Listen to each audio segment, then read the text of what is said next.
नमस्कार मित्रों, ये है पीएच नेटवर्क। मैं हूं प्रदीप हंडोर। आशा करता हूं कि आप सब सही होंगे, प्रसन्न होंगे। सब राष्ट्रवादी शक्तियों को, सनातन धर्म को मानने वालों को जन्माष्टमी की बधाई। आजकल आप देख रहे हो कि अमेरिका कई देशों पर टैरिफ लगाना चाहते हैं। किसी पे 50%, किसी पर 19%, किसी पर 20%। इस तरह से पहले उन्होंने चीन पे टैरिफ लगाना शुरू कर दिया है, यहाँ तक कि 250% तक चीन पर लगाने का फैसला किया। लेकिन चीन ने भी जवाबी कार्रवाई की तो उसने भी टैरिफ लगाया। उसके बाद ये सारे जो उन्होंने टैरिफ की चीन के साथ रोक लिए, और अब कुछ शायद 30% टैरिफ चाइना के गुड्स पर जो अमेरिका में एक्सपोर्ट होंगे उस पर लगेगा, और अमेरिका भी उससे कम, अमेरिका के गुड्स जो चीन में आएंगे उन पर कम लगेगा। लेकिन भारत के साथ ये है कि उन पर ऐसी कोई मेहरबानी उसने की, लेकिन हिंदुस्तान ने कोई जवाब नहीं दिया। भारत को अपनी मजबूरी की जानकारी है, इसलिए ट्रंप ने भी एक बार कहा था 2-3 दिन पहले कि मैं इतना इंडिया के बारे में ट्वीट करता हूं, लेकिन मोदी जी मुझे कोई जवाब नहीं देते हैं। मोदी जी जवाब नहीं देते, मोदी जी काम करते हैं। वो अपने एक्शन से दिखाते हैं कि हम क्या कर सकते हैं। हम फालतू के, क्योंकि मोदी जी बड़े सीरियस गंभीर टाइप के व्यक्ति है, वो अपने एक्शन से, अपने कार्यों से दुनिया के उनके वो क्या चाहते हैं वो बताते थे, क्योंकि मोदी जी बड़े स्ट्रांग लीडर थे। चीन में भी जब ये जो डॉगजोंगपेंग जब उसका शासन आया तो उसने कहा कि आपको ओपन हो जाओ, इकॉनमी में रिफॉर्म किया कि ओपन इकॉनमी बनाओ। एक तो बिल्कुल क्लोज इकॉनमी थी पहले माओ ज़ेडुंग के दौर में, उसके बाद उन्होंने इकॉनमी ओपन की, और 80 के दशक में अभी तक चाइना बहुत ही आगे निकल गया, और वह अमेरिका को भी टक्कर देने के लिए तैयार है। अमेरिका ये सोच ही नहीं रहा था कि ऐसी दूसरी कोई शक्ति दुनिया में पैदा होगी जो हमें टक्कर देगी। अब अमेरिका को ये भी डर लगा है कि शायद ऐसा न हो कि तीसरी शक्ति भी हमें टक्कर दे दे, वो भारत हो। इसलिए वो भारत को नई टेक्नोलॉजी से, रेस्ट्रिक्शन से उसके हाथ पैर बांधना चाहते हैं। इसलिए जो टैरिफ वगैरह है, चीन के पास वो वापस ले लिए टैरिफ, क्योंकि चीन के पास एक चाबी है अमेरिका के लिए, उसको बोलते हैं रेयर अर्थ मटेरियल्स। अभी तक चीन के पास 2,40,000 मीट्रिक टन पड़ा हुआ है रेयर अर्थ मटेरियल, जिससे कोई वो मैग्नेट वगैरह बनते हैं, जो कि डिफेंस में काम करते हैं, क्योंकि हथियार बेचकर ही अमेरिका नंबर 1 रहना चाहता है। दूसरे इलेक्ट्रिक व्हीकल के लिए काम होता है, मोबाइल फ़ोनों में होता है, इस तरह से टरबाइन में काम होता है। बहुत से काम इनके अर्थ मटेरियल, जो रेयर अर्थ मटेरियल उनके काम आते हैं।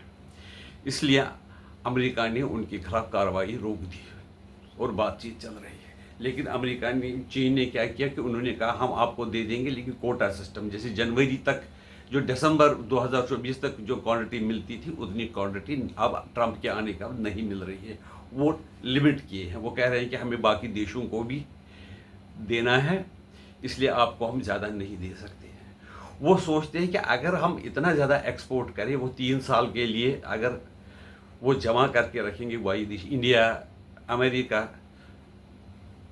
तो क्या होगा कि हमारा जो दबदबा है इस पर ख़त्म हो जाएगा। इसलिए उनको रोको परेशानी के लिए, ताकि हमारे पास तो यही हुक्म का इक्का है, रेयर अर्थ मटेरियल। इंडिया भी थोड़ा सा प्रोसेस करता है, तो जापान को भी उसने एक्सपोर्ट करना बंद कर दिया। अच्छा, बताते हैं कि जो इंडिया के पास भी रिजर्व है वो 5वें नंबर पर है, रशिया के बाद ब्राज़ील, वियतनाम वगैरह है, उसके बाद 5वें-6वें नंबर पर हिंदुस्तान में रिजर्व है। लेकिन हिंदुस्तान में ये काम पहले नहीं किया गया। हमारे पास जो नरसिंह राव की हुकूमत में जो लिबरलाइजेशन हो गई, ओपन इकॉनमी हो गई, लेकिन उसमें से वो जो 2 दशक है 2014 तक वो इनस्टेबल रहे। कभी नरसिंह राव की कोई मेजॉरिटी नहीं थी, उसके बाद वाजपेयी जी की सरकार आई, उस वो भी पूरी उनकी मेजॉरिटी नहीं थी, मनमोहन सिंह जी की सरकार आ गई। अब 2014 से स्टेबल गवर्नमेंट हो गई, अभी तक 11 साल स्टेबल गवर्नमेंट हो चुकी। और ये आज की गवर्नमेंट जो है उसको मौका मिला है 100 साल आगे तक सोचने का, 50 साल के आगे क्या करना चाहिए, क्या किस चीज़ की ज़रूरत है। और उन्होंने सोवियत, ये क्या बोलते हैं उसको, जापान और साउथ कोरिया के साथ समझौता किया है कि हमें जो इसकी प्रोसेसिंग, एक्सट्रैक्शन, रिफाइनमेंट और फाइनल फिनिश्ड प्रोडक्ट बनाने के लिए उसके बड़ी स्टेज होती है और जिसके लिए बड़ी मेहनत होती है, और वो टेक्नोलॉजी हमारे पास नहीं है बिल्कुल मॉडर्न। हिंदुस्तान ने जापान और साउथ कोरिया के साथ हाथ मिलाकर ये काम शुरू किया है। हो सकता है कि 2-3 सालों में हम भी अपनी जो एक्सपोर्ट तो नहीं कर सकते, हमने अपनी जो प्रोडक्शन है वो हमारे लिए काम आए, क्योंकि हमारे भी जो प्रोडक्ट इलेक्ट्रिक व्हीकल्स, हमें भी डिफेंस इक्विपमेंट बनाने जा रहे हैं, हमें भी बाकी चीज़ों के लिए अर्थ मटेरियल, मैग्नेट वगैरह चाहिए, तो उसके लिए हमें रेयर अर्थ मटेरियल चाहिए। लेकिन भारत भी कोशिश कर रहा है, अमेरिका के पास भी है, कैलिफोर्निया पहाड़ियों में एक जगह पर वो एक्सट्रैक्ट कर रही है, लेकिन वो दूसरे नंबर पर एक्सट्रैक्शन में है। लेकिन ये काम वो करना नहीं चाहते, इसमें पानी का बहुत खर्चा आता है, मेहनत बहुत पड़ती है। अमेरिकन वाले ये काम नहीं करना चाहते थे, लेकिन अब ट्रंप ने भी अपने देश के जो कंपनी मालिकों से कहा कि आप ऐसा करो, आप ढूंढना शुरू करो रेयर अर्थ मटेरियल, ताकि हम भी किसी पर निर्भर नहीं रहना पड़ेगा। क्योंकि चाइना के पास यही प्लस पॉइंट है दुनिया को अपने इशारों पर नचाने के लिए कि उनके पास ये रेयर अर्थ मटेरियल बहुत आत्म है। वो उन्होंने पहले से ये एक्सट्रैक्शन का काम किया। ये रेयर अर्थ मटेरियल बहुत जगह है, ग्रीनलैंड पे भी वो कहते थे कि अमेरिका हम कब्जा कर ली, वहाँ पर भी रेयर अर्थ मटेरियल है। वियतनाम में रेयर अर्थ मटेरियल है, ब्राज़ील में है, अर्जेंटीना में है, कनाडा में है। इसलिए उन पर अब जो आगे की जो रिसर्च होगी और जंग होगी वो रेयर अर्थ मटेरियल के लिए होगी। मुझे लगता है जो यूक्रेन वार है वो भी रेयर अर्थ मटेरियल के लिए ही हो रहा है, चाहे रशिया कर रहा हो या यूरोपियन कंट्रीज कर रहा हो या नाटो कर रहा है। इसी तरह से अब सुनने में आया कि पाकिस्तान के बलोचिस्तान ब्रांच में भी ये पाया जाता है, लेकिन वहाँ के हालात ऐसे हैं कि पाकिस्तान निकाल नहीं सकते और न उनकी टेक्नोलॉजी उनके पास है। जो भी अब देश जिसके पास ज़्यादा रेयर अर्थ मटेरियल होंगे वहाँ पर ज़्यादा कंपनीज आएंगी, ज़्यादा ईवीज़ बनेंगी, ज़्यादा डिफेंस के लिए जो बड़े एयरक्राफ्ट बनेगी, मिसाइल में भी शायद इस्तेमाल होता है, टर्बाइन वगैरह में ये इस्तेमाल किया जाता है। इसलिए अब तेल की डिमांड तो बहुत हो गई। पहले रूस और अमेरिका में तेल नहीं मिलता था, वो इंपोर्ट करते थे, इसलिए जो मिडल ईस्ट का एरिया था वो बड़ा इम्पॉर्टेंट था। लेकिन अब तेल जो है, क्रूड ऑयल वगैरह, वो बहुत से देशों के पास वो है, तो उसकी ज़रूरत सब नंबर 1, लेकिन उसका काम चल रहा है। बहुत से देशों के पास सरप्लस पेट्रोल प्रोडक्ट्स, डीजल वगैरह है। लेकिन अब जो रेयर अर्थ मटेरियल्स है, जिससे रेयर अर्थ मैग्नेट वगैरह बनाए जाते हैं, उसके लिए जो नंबर 2 की ज़रूरत है। अब आगे के लिए लोग ये चाहते हैं कि जो पोल्यूशन रहित अगर जो एनर्जी होगी वो रेयर अर्थ मटेरियल में भी, हाइड्रोजन गैस में भी होगी। जो हाइड्रोजन गैस से वो गाड़ियाँ वगैरह चल सकती है।